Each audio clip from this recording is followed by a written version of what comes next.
It's Rich again, coming at you today, July 6th, 2019, with a tip for Hare Scramble Starts.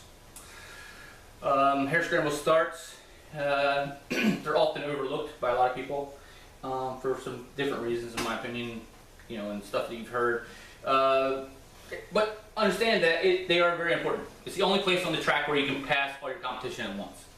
So take advantage of that. Practice your starts as much as possible. That should be the last thing you practice during the week, if you get to practice during the week, before you load your bike in the truck to go to the race, because it's the first thing you're going to do once you get there.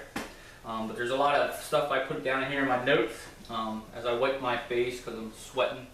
It was a humid day today. I did a group class here Saturday, and it was very hot and humid, the way I like it. The older I get, I don't really like the cold weather, but the heat doesn't bother me, but it was definitely a warm one today. So forgive me as the sweat just rolls off me. But back starts again. Even if it's a tough class that you're in, say it's the first year you're in this class, you know, and you know your goals, you know, maybe 10th or 15th, somewhere in that ballpark, and you're not quite yet to the top of the class. Getting a good start is very important, because that's the only way you're going to see the speed of the front runners. See that the more you see their speed, the more you can adjust to your speed and know what you need to do to get there. So take advantage of your starts. No matter what your position usually is in your class, take good advantage of it.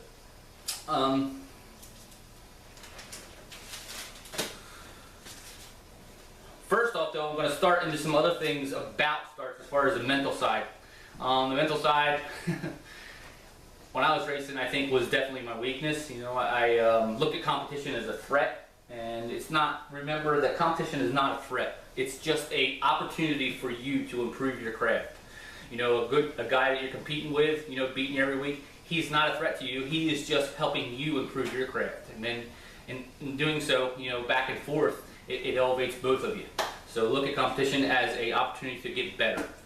But on the starting line, you know, a lot of times at a hare scramble, there's nervous jitters, anxiety. I don't like using the word anxiety, but that, you know, nervousness comes into play. A couple things. Maintain your breathing that I've talked about over and over.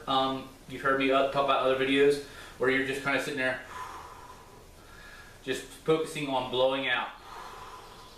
In between each time you blow out, you'll take air in needed to blow out again, and it'll help keep you more relaxed. I like to go, you know, to tell people to go there with your blinders on. Meaning, you know, line up on the start wherever you want to line up, and you're kind of like a horse getting back into the, you know, a horse race getting back into the start gate. You just put your blinders on and focus on the start straight and what you need to do. Don't be sizing up your competition, putting them on a pedestal or anything like that. They're just normal people just like you are. But, you know, you want to be able to just stay focused on the start straight and not be over-focused on anybody else or worried about anybody. Maintain your breathing, like I said. And the other thing is to help with that anxiety. You get into the start kind of early. Take a brief moment to just kind of rest your head on the handlebars, close your eyes, and what I always like to say is go to your happy place. Meaning where you're more relaxed, because you're not so relaxed here, but where is a place that you're relaxed? And maybe recalling a practice session that you had with some buddies that where you're just relaxed and just riding at your best. And if you bring the feeling of that practice session to the present time where you're sitting there on the starting line, a lot of times it'll make you more relaxed. And that's something that can help with those anxious jitters, also coupled with the breathing. Okay, the other thing is to bring maybe headphones. I know a lot of people do music, stuff like that. I don't really particularly do that, but I just stay focused on my breathing and just think good things and just being happy. These days I don't really, I don't have much pressure, I don't put much pressure on myself, and just out there having fun. So something needs to help with that anxiety and nervousness at the start. Okay, so warming your bike up back at the truck. When you start your bike up, understand that it's been sitting all weekend or on the ride to the race or whatever. So the clutch plates, something that, you know, the clutch plays a big key role in starts, obviously.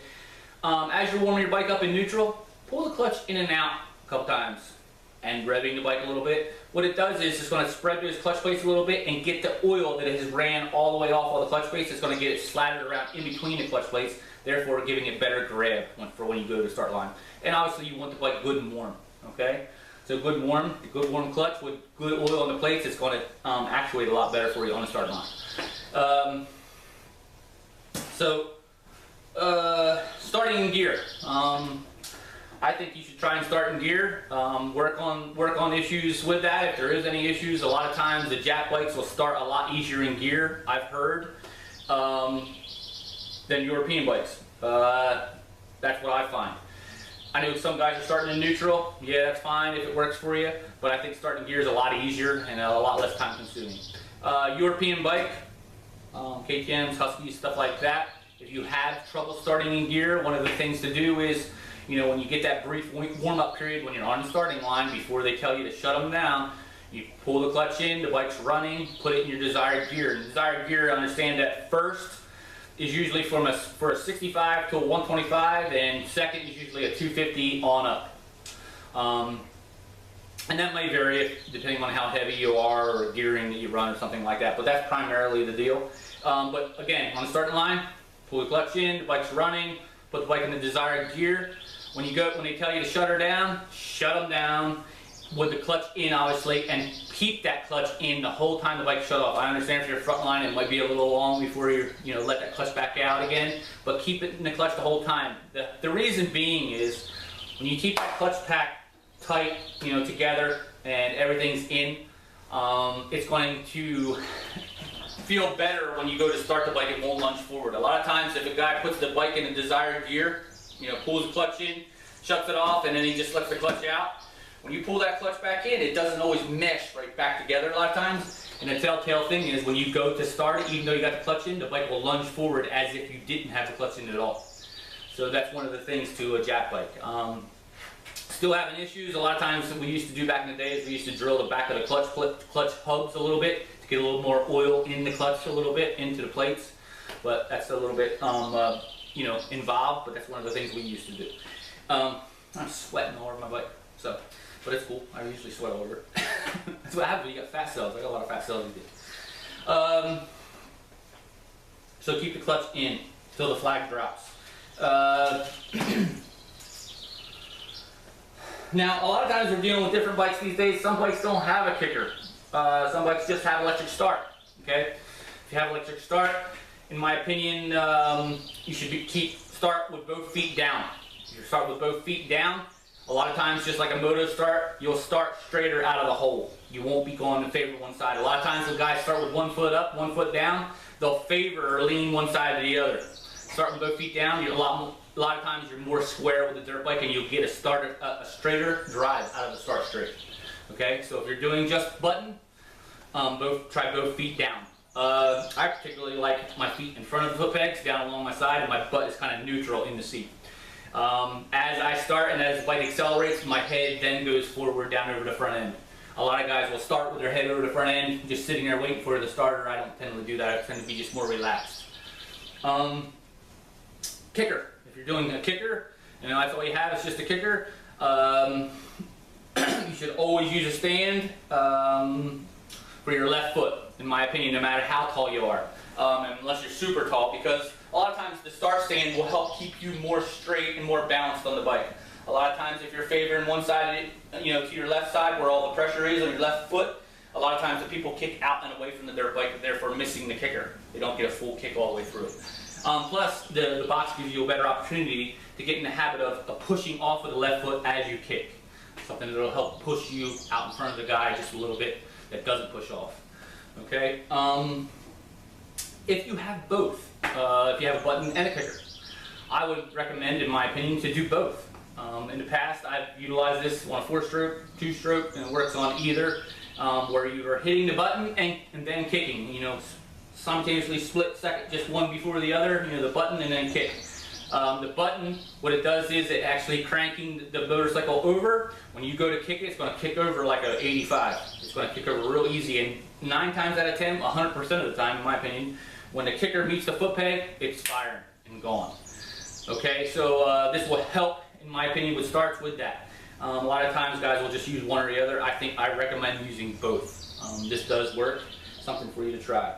I don't know much about, but if you do have just a button, a lot of times guys will run bigger batteries, heavy cranking amps, stuff like that.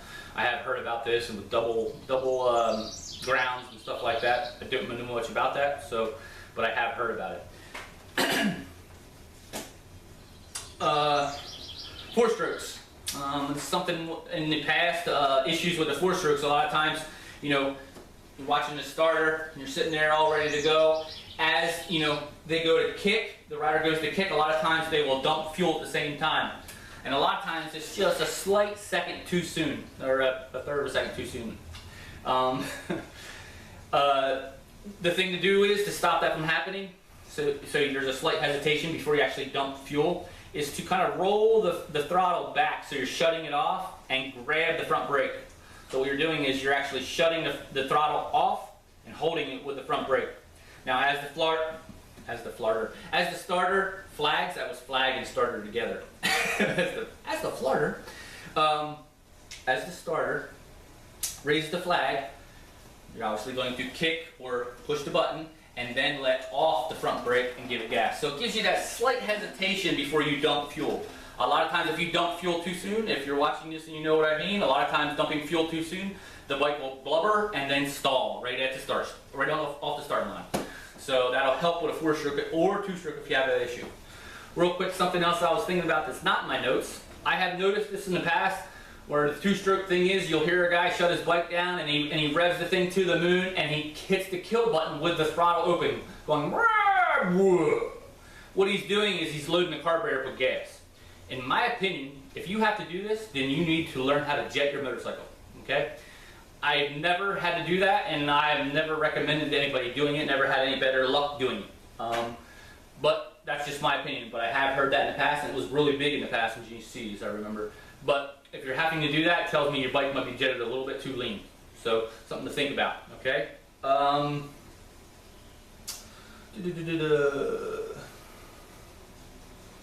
Alright, so you get the 10-second call. You know, you're focused, you're ready to go.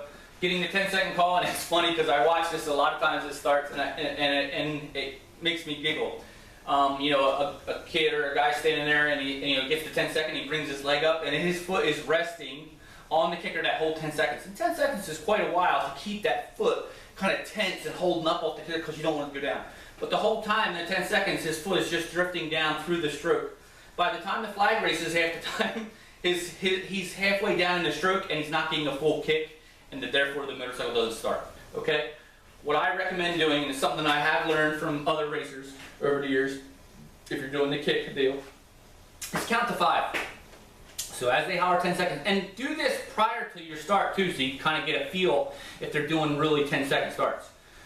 Because a lot of times they'll go 8 to 12, anywhere in that ballpark. It's not always 10. But when they say 10 seconds, a slow but not too slow count to 5 in your head, and then bring your leg up. And what you're doing is you're actually resting your boot and your leg against the bike, okay, holding it there with the kicker, your foot just touching the top of the kicker, okay? Not really resting all your body weight on that kicker, because like I said, and if you do that, you'll push it down through the stroke, okay? Also remember, with this, like what I said with the start box, try and stay more square with the motorcycle. Square with the handlebars, so you're more square. You're not lopsided leaning over this way or the other way, okay? Because if you're leaning one side to the other, a lot of times you'll kick out and away from the motorcycle, and therefore kicking it, like you'll miss the kicker halfway through and the kicker won't even meet the foot peg. Okay? Man, I'm really sweating. It's like in the 90s, they said, but it's pretty warm. Pretty humid.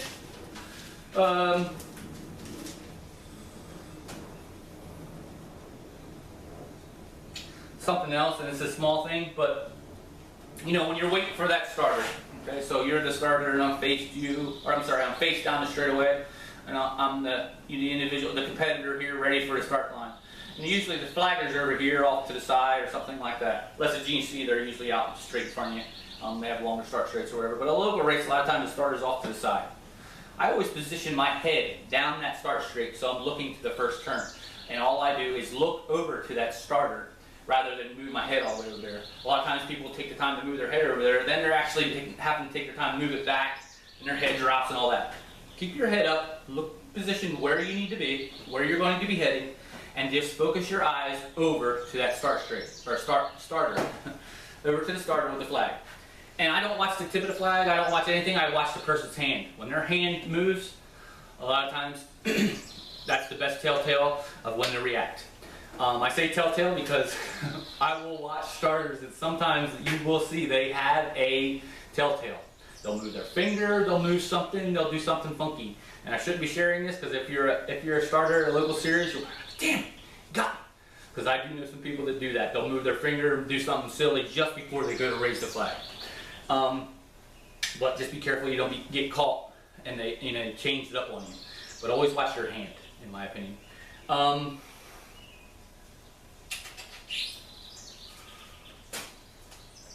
got like 6 pages, man. I wrote pretty big though, pretty sloppy writing.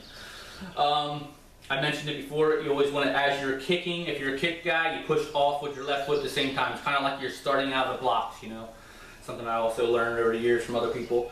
The whole time during all this, and I mentioned it before, but let's say it again, maintain your breathing. Because when you're a lot of times, I can always picture this too, that sort of that herky-jerkiness, that whole 10 seconds is, everybody's tense. Maintain that blowing out breathing so you're more relaxed. As far as your reaction time, starts are all about reaction time. A couple ways to practice it. If you're a guy or a racer that has a kicker, one of the things you can do, I don't have anybody to simulate this, but one of the things you can do is a tennis ball or a racket ball, anything like that bounces, is hold it out at shoulder height and drop the ball. The person that's practicing reaction time positions themselves, 10, 12 feet, the better they get or whatever out in front of you. The object is for them to watch the ball drop. As the ball drops, don't let it bounce twice. It can bounce once and they have to catch it. This will help reaction time, and make sure that they have their kick foot back because they're pushing off with that. So that's one way to work on reaction time if you're a person with a kicker, preferably probably on 2-stroke. A button, one thing to help reaction time. It's funny, I used to do this years ago, but I was thinking of the other day, and it does help. Just play with a stopwatch with your thumb. And the other thing is to position your start button on the opposite side of the throttle, because a lot of times if your start button's over here on the throttle side, it's a lot going on that right hand. You're pushing the button with your thumb and trying to turn the throttle. We reposition ours on the opposite side of the bike. That's what I do anyway. To work on reaction time as far as your thumb, a lot of times what we'll do is just start the watch, start your lap timer, and trying to stop it at 10 seconds. And trying to stop it as close to 10 seconds as you can. If you can stop it on 10:00, you got pretty darn good reaction time in my opinion. So that's one way to play around with your reaction time, because it's all about that.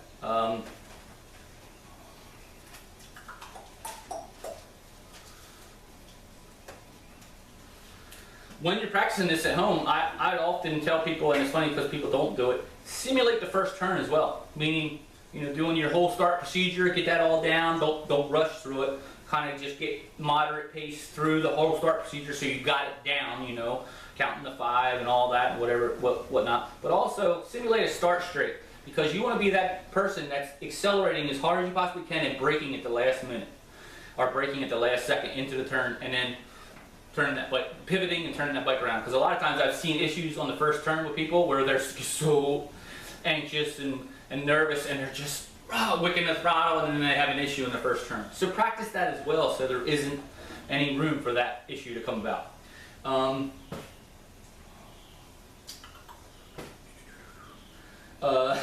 That being said, once you do all this, when you get a good start, breathe. Remember your breathing, looking up, and understand that you're just gauging off the guy in front of you. If there is a leader and you're in second, or if you're leading, just breathe, look up, and maintain a good pace. If you have a good sprint speed, you work on your sprints and try and sprint away, but don't get over anxious. So most times people get over anxious when they get the lead, or they get up front and they're like, oh crap, man, now what do I do? Breathe and relax. And don't pat yourself on the back, but be proud. Okay, I got a killer start, but now let's on to the next thing, and that is, let's maintain this start, and breathe, relax. Don't get over anxious. And breathing, I hate to keep saying it and driving it home and be redundant, big word for me, is breathing to help keep you more relaxed, okay? You can't win the race in the first 3 miles, but you can lose it. Focus on being more relaxed and breathing. And always something I was also taught is just keep telling yourself at certain times to kind of just loosen your grip and relax. But practice with the earplugs. Learn that. It helps you concentrate better, in my opinion. So that's my thing as far as starts, Hare Scramble Starts. I hope this helped. There's a lot of information here. We got a lot of cool things coming up. I'm going to try and keep videos coming every 2 to 3 days. I got some different stuff coming. We are actually working on a new logo RLR with some new t-shirts. We're finally pulling the trigger, moving forward, turn the page, however you want to put it, and get some t-shirts lined up and getting that rolling too. So we'll have some t-shirts coming, and we got some other things that we've been wanting to do for a long time and finally going to happen. So making that happen as well. But it's Saturday, July 6th, like I said, and my mountain bike is calling my name before dinner. Because if I pedal before dinner, I don't feel so bad about just eating, 2 steaks or stuff like that. I laugh, but yeah, 2 steaks probably. 1.5 maybe. So, and got some great riding planned tomorrow with some buddies and just hanging out, having fun. So Saturdays around here on a weekend away from the races is probably about schools and food. And now it's going to be followed up with some mountain biking before dinner. So I hope you enjoyed this tip. Thank you. And please like, comment, subscribe, whatever. And give me some feedback. Like, what would you like to see a tip on? And it could be anything. So let me know. I really enjoy doing this and helping everybody and giving back to the sport that's taught me a lot and helped me meet a lot of cool people. So thank you. See you all there. That boy.